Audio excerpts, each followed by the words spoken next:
What's changed in the U.S. over the last 10 years? The Census Bureau releasing its 2020 data, numbers the states will use to redistrict and potentially shake up Congress. NBC News national political correspondent Steve Kornacki is at the big board. Steve, it's awesome to see you. All right, so this data could set off the most hectic, contentious redistricting cycle ever. And I know nobody gets fired up about redistricting like you do. So hit us with the big takeaways from this census data. Yeah, well, let's take a look here, Allison. Every 10 years, we really get these numbers, and they kind of last for the next 10 years. We'll be staring at them for the next 10 years. Hey, it's sort of the numbers that define our country. Let me take you through the big picture. First of all, the U.S. population sits now just about 331 million. And I wanted to show you how things have been changing, because, again, we get this readout every 10 years. We get a readout of the racial makeup of the country like this every 10 years. So go back just 2 censuses ago. This is 2000, turn of the century. The country was almost 70% white. You could see about 12% Hispanic. This is what it looked like 20 years ago. Now, in the last census 10 years ago, this is how much things changed in the first 10 years of this century.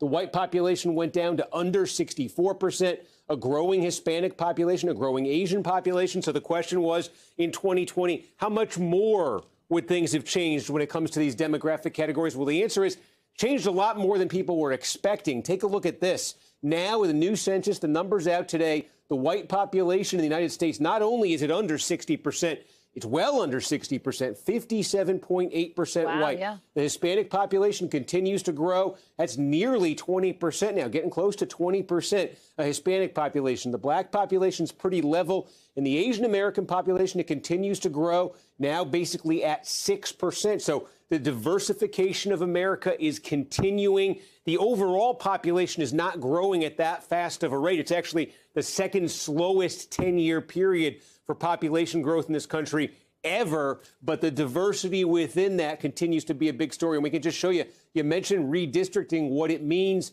These are the states, you see them here, where the population grew the most and that are gaining. These are House seats here. Texas is going to get 2 more House seats. They're going to have 38 House seats. They had 36 for the 10 years before this. The only state gaining more than 1 seat is Texas. You see Florida, North Carolina. These are the other states gaining seats. A lot of these Republican seats, so that goes into that question of redistricting. And these are the states that are taking a hit, where the population either shrank or just didn't grow that fast and are actually going to lose clout in Congress. California, first time ever, California is going to lose a seat in the House. New York, Illinois, Pennsylvania. Again, a lot of these are blue states. That's one of the factors, Allison, that goes into this when you say a redistricting. Could this affect balance of the House next year? Republicans only need next year to gain 5 seats. And if you take a look, here's the map.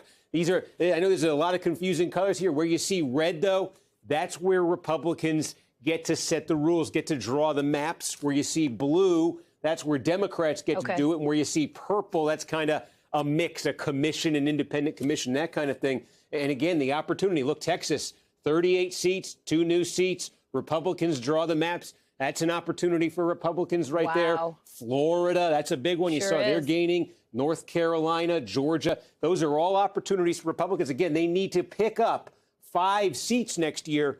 Republicans get the House. Democrats, they don't have as many opportunities, but if they want to do the same thing with, they call it gerrymandering, Democrats could do it in Illinois. Democrats could do it in New York, potentially. So there are opportunities for Democrats, if they're so inclined, to try to offset it there. But again, we're at a point here. Control of the House is so close. How the maps are drawn in any one of these big states could make all the difference. It's a slim margin. We could see a whole lot of changes. Steve Kornacki, always great to see you. Thanks for being with us. Thanks a lot, Allison.